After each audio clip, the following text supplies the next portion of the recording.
नमस्कार दोस्तों। तो कैसे हैं आप सब? उम्मीद करती हूँ बढ़िया होंगे। चलिए हम अपनी हॉरर स्टोरी की नई सीरीज में आपका स्वागत करते हैं। अगर आप ऐसी रोज स्टोरी सुनना पसंद करते हैं, हॉरर स्टोरी में इंटरेस्ट रखते हैं, तो हमारे चैनल को जल्दी से सब्सक्राइब कर ले ताकि आपके पास रोज ऐसी नई नई हॉरर स्टोरी पहुंचते रहे। चलिए कहानी की ओर बढ़ते हैं। आज की कहानी का नाम है चुड़ैल से सामना, खौफ की वो रात। मनोज ने आज 12वीं क्लास में आसपास के गांवों के स्कूल में टॉप किया था। राजमहल और उसकी पत्नी बंसूरी फूले नहीं समा रहे थे। मनोज ने दोनों के पैर छूकर आशीर्वाद लिया। बंसूरी ने मनोज का माथा चूमते हुए कहा, बिटवा तूने तो समाज में हमारी इज्जत दोगुनी कर दी है। अचानक इतना कहने के बाद बंसूरी की आंखों में आंसू आ गया। बोली रामलाल से, अजी हम गरीब किसान मनोज को आगे पढ़ाने के लिए शहर भेज नहीं सकते हैं क्या? रामलाल ने कहा, हिम्मत मत हारो, अभी कोशिश करेंगे। बंसूरी बोली, पढ़ाई के खर्चे के अलावा शहर का खाना पीना और मकानों के महंगे किराए हम कहाँ से दे पाएंगे? कोई जर जमीन तो है नहीं, दूसरों को खेतों में मेहनत मजूरी से घर का खर्चा ही मुश्किल से चलता है। मनोज बोला, माँ आगे तो पढ़ना है, मैं शहर में ट्यूशन कर कुछ पैसा तो कमा ही लूंगा। बस बाबा हमें वहाँ कोई रास्ता किराए पर कमरा मिल जाए। गरीब का बच्चा कितना भी होशियार हो पढ़ाई में, पर आगे की पढ़ाई में गरीबी रोड़े अटकती ही है, क्योंकि अभी भी दूर दराज के गांव में 8वीं क्लास तक ही स्कूल हैं।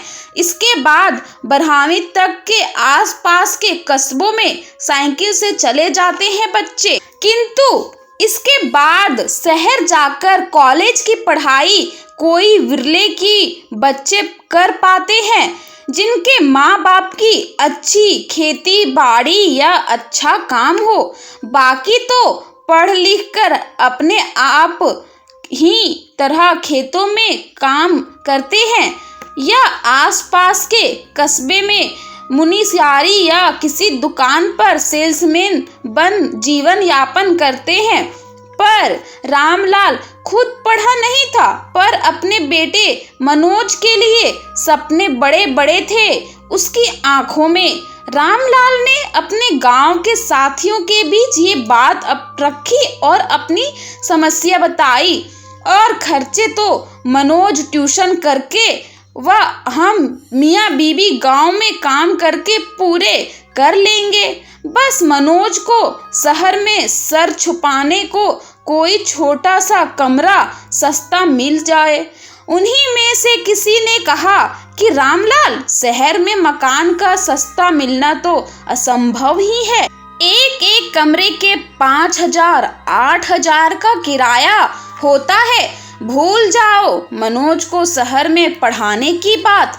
कस्बे में कोई छोटी मोटी नौकरी लगवा दो, तुम्हारा भी हाथ बढ़ जाएगा। रामलाल बोला, अभी हिम्मत नहीं हारा, देखता हूँ कुछ इंजाम हो जाए तो। तभी रामलाल का जिगरी दोस्त लखन पाल बोला, भैया एक जुगाड़ है, शहरों में आबादी से दूर सस्ते मकान मिल जाते हैं। थोड़ा सुनसान तो रहता है, पर हमारा मनोज तो पट्टा जवान है, रह लेगा। कल अपने एक दोस्त से उस जगह का नाम पता ला दूंगा, भगवान ने चाहा तो काम बन जाएगा। रामलाल एक मन में उम्मीद लेकर घर चला जाता है, पर अभी घर में कुछ बताया नहीं।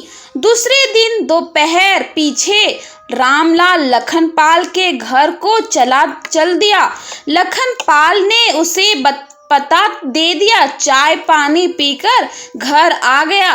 घर पर आकर उसने मनोज से कहा, कल हम शहर चलेंगे, किसी ने सस्ते पर घर का पता दिया है।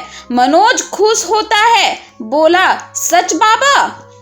अभी तैयारी कर ले, अपने सारे कागज पत्तर संभाल कर रख लेना। बंसरी भी सब सुन रही थी। कुछ पैसे जो उसने काम पर जोड़े थे अपने पति को देती हुई बोली, ज्यादा तो नहीं पर काम आएंगे। दूसरे दिन पता ठिकाना पूछते बाप बेटे उस जगह पहुंचे तो जगह पता किया तो सभी घरों में एक कमरे का किराया 4 से 5 हजार के बीच था। निराश हो चले थे वो, तभी प्रॉपर्टी डीलर ने सुलझाते हुए कहा, फिर कितने तक का घर चाहिए आपको? रामलाल हाथ जोड़कर बोला, 2000 से ऊपर नहीं दे पाऊंगा हुजूर। कुछ सोचकर बोला डीलर, एक मकान है यहाँ से और थोड़ा दूर, एकदम सुनसान है, चलेगा? अब की मनोज खुशी से बोला, सर चलेगा नहीं दौड़ेगा तो चलो दिखा देता हूँ। तीनों वहां पहुंचे तो उसके आसपास कोई मकान नहीं था। नीचे का पोर्शन ना जाने कब से बंद था। उसके ऊपर जिसका साइड से जीना था, एक छोटा सा कमरा था जिसके आगे चौड़ी सी छत थी। कमरा मनोज को पसंद आया, लेकिन बाबा सामंजस्य में पड़ गए थे। वह बोले, इतने वीराने में नहीं, मेरा दिल नहीं मानता। मनोज बोला, बाबा सारा दिन तो कॉलेज और ट्यूशन में रहूंगा, सिर्फ रात भर सोना ही तो होगा, फिर इससे सस्ता और कहीं मिलेगा भी तो नहीं। रामलाल को ना चाहते हुए भी हाँ करनी पड़ी। दूसरे दिन मनोज ने कॉलेज में एडमिशन के लिए फॉर्म भर दिया। उसका चयन तो हो ही जाना था। रामलाल एक रात रुककर दूसरे दिन सुबह गांव वापस चला गया। मनोज कॉलेज गया, वहां 2-4 लड़कों से मुलाकात हुई, जान पहचान हुई। गांव का सोचकर जो अनदेखा कर रहे थे वही मेरिट लिस्ट में सबसे ऊपर नाम देखकर दोस्त बन गए। यही जमाने की नियति है, चढ़ते सूरज को ही सलाम होता है, डूबते को नहीं। बातों बातों में मनोज से पूछा गया, रहते हो? तो मनोज ने जगह का नाम पता बता दिया। सुनकर उनमें से कुछ लड़कों का मुंह खुला कर रह गया, जो शायद वहीं कहीं आसपास रहते होंगे और वहां के बारे में सुन रखा होगा। अटकते बोले, उस भूत बंगले में? मनोज ने कहा, नहीं, मुझे तो ऐसा कुछ नहीं लगा। अच्छा, पढ़ने के लिए शांतिपूर्ण वातावरण है, मनोज बोला, और रात हो तो काटनी है। वे लड़के बोले, रात की ही तो बात है, हमने सुना है वहां रात को एक चुड़ैल घूमती है। लोग कहते हैं पायल, चूड़ी व किसी लड़की की हंसने की आवाज अक्सर वहां से आती है। मनोज अविश्वास से बोला, किस किस ने चुड़ैल को अपनी आंखों से देखा है? सभी ने कहा, हमने तो बस, किसी ने नहीं देखा। मनोज ने कहा, यानी कही सुनी बातें हैं, मैं नहीं मानता।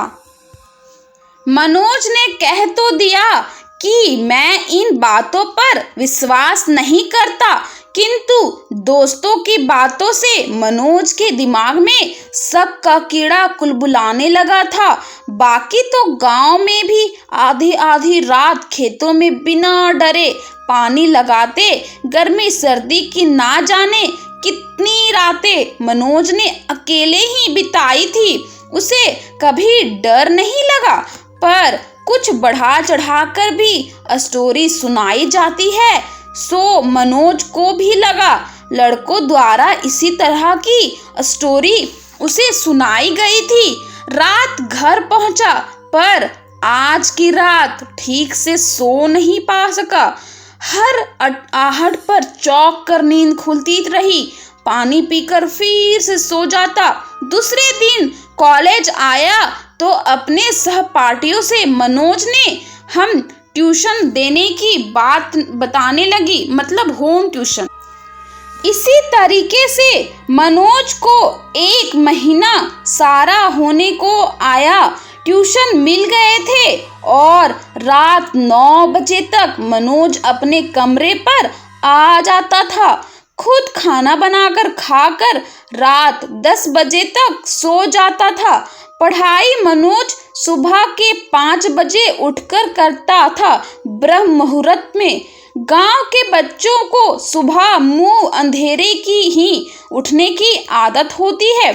आज कॉलेज गया तो सभी दोस्तों ने कहा आज शिखर का जन्मदिन है, वह पार्टी दे रहा है। सो सब शाम 8 बजे तक सभी रेस्टोरेंट ब्लू लाइन में इकट्ठे होंगे। मनोज ने कहा मैं ट्यूशन से सीधे पहुंच जाऊंगा रेस्टोरेंट में। पार्टी 8 बजे से चालू हो गई।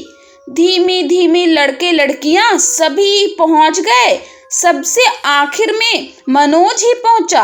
अब तक बियर पार्टी चालू हो चुकी थी। हल्का हल्का म्यूजिक के साथ डिम लाइट में भी सभी बिहर कर गिलास हाथ में लेकर डांस फ्लोर पर थिर रहे थे।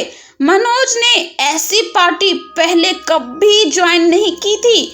बियर का ऑफर दोस्तों ने उसे भी दिया, लेकिन हाथ जोड़कर उसने कहा यार मैंने कभी नहीं पिया, प्लीज मुझे फोर्स मत करो। बल्कि उसे तो लड़कियों के बियर पीने पर भी आश्चर्य हो रहा था। शहर की लड़कियां कितने छोटे छोटे कपड़े पहनकर रात को दोस्तों के साथ पार्टी करती हैं। गांव में तो दिन छिपे पीछे अंधेरा होते ही औरतों व लड़कियों का घर से बाहर निकलना भी बंद हो जाता है। पार्टी रात 12 बजे तक चली। उसके बाद सब अपने अपने घर चले गए। मनोज को प्रताप ने कहा चल यार मैं तुझे तेरे घर के पहले मोड़ पर छोड़कर अपने घर निकल जाऊंगा। मनोज उसकी कार में बैठ गया। प्रताप ने कहा मनोज यार थोड़ी सी तू भी ले लेता बियर तो ठीक रहता यार। मनोज ने कहा यार तू तो जानता नहीं मैं इतने गरीब घर से हूँ, ये महंगे शौक मैं नहीं कर सकता। पर यार आज तो शिखर की तरफ से था ना। मनोज ने कहा ये आदतें इसी तरह से शुरू होती हैं। इतने में मोड़ आ गया और मनोज कार से उतर गया कल मिलने का वादा करके। यहाँ तक तो गाड़ियों की काफी आवाजें थी, पर जैसे जैसे मनोज आगे बढ़ता जा रहा था सड़क सुनी और वीरान होती जा रही थी। अशोक अपने रास्ते चला जा रहा था। शहर की चहल पहल खत्म हो चुकी थी वीराने की और मनोज अपने कदम बढ़ा चुका था। आज और दिनों की अपेक्षा रात कुछ ज्यादा गहरी काली लग रही थी। बार बार कुत्तों के रोने की आवाज सन्नाटा चीरती आ रही थी।